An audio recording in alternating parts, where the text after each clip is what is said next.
Australia's oldest working theatre is turning 175. From its early days in an unsavoury part of town frequented by sailors and ladies of the night, Hobart's Theatre Royal has been modified, almost burnt down, added onto and then escaped demolition. It survived the onslaught of television and computers and generates 85% of its revenue from the box office. Not resting on its laurels, the theatre is now looking to the future. Maddie Hart has taken to the Theatre Royal stage for the first time. She's practising for her first performance at the 175th anniversary concert. I do ballet, jazz, tap and hip-hop. The 11-year-old has been dancing for 8 years and has won the Potential Star Award at the annual Hobart Dancer Stedford for the past 2 years. Dancers from the Australian Ballet will feature at the anniversary concert. Young Maddie is determined to follow in their footsteps.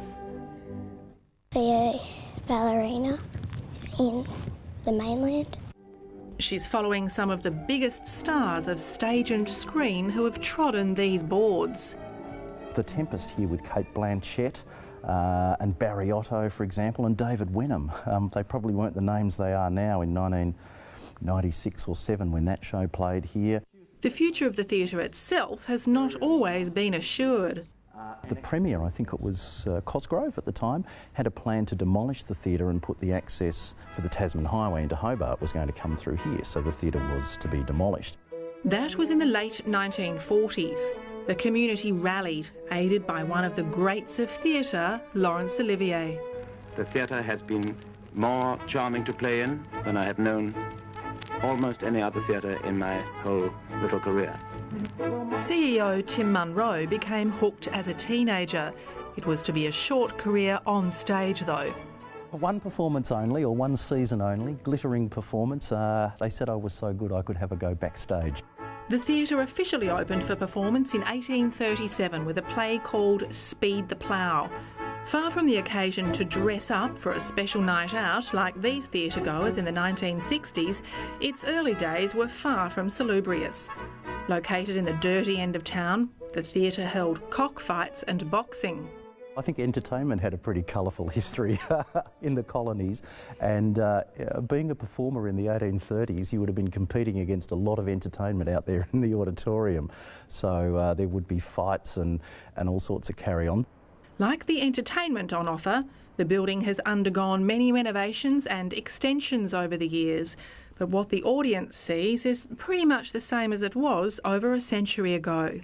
But that decor that we see out there, the 1911 decor, anyone who's probably still living and been to the theatre probably remembers it largely as it was.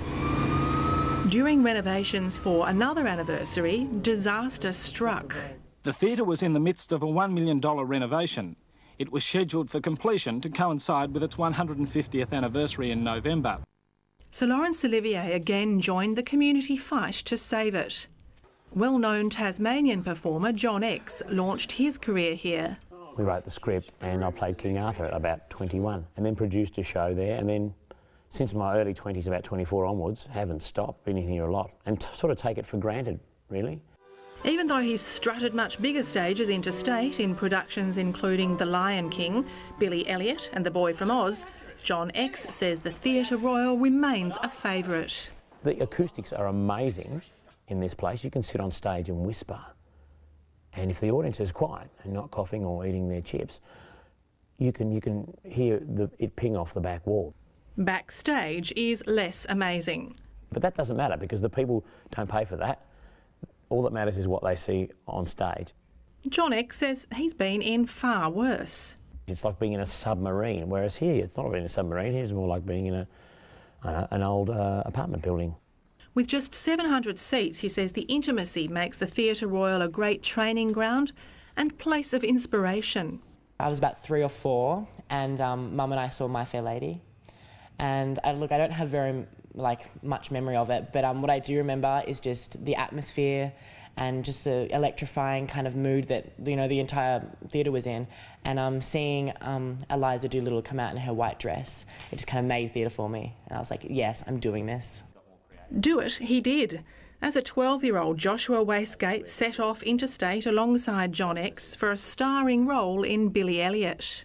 It was a hell of an experience. I learnt so much about performing, about acting, and about myself, about knowing my strengths and my weaknesses and how I can work on them. And it just reinforced my love for the theatre. Now 16, Wastgates has his eye on the future. My aim is to, move away, but I will always love to come back here and perform here if I have the chance. Tim Munro also wants the theatre to spread its wings. I would love to see an announcement this year, in the 175th year. I'm optimistic that we could make an announcement this year. The plan is to expand next door into a car park. Our plan is to bring the Conservatorium of Music onto that site and create a recital space and teaching spaces for conservatorium students with the university, and a studio theatre for the Theatre Royal, with shared back of house and front of house, contemporary front of house facilities. The project will cost around $60 million. And we're looking to what federal funding is available through the regional development funds and various arms of that, and various education funds, to see if we can bring that project to life.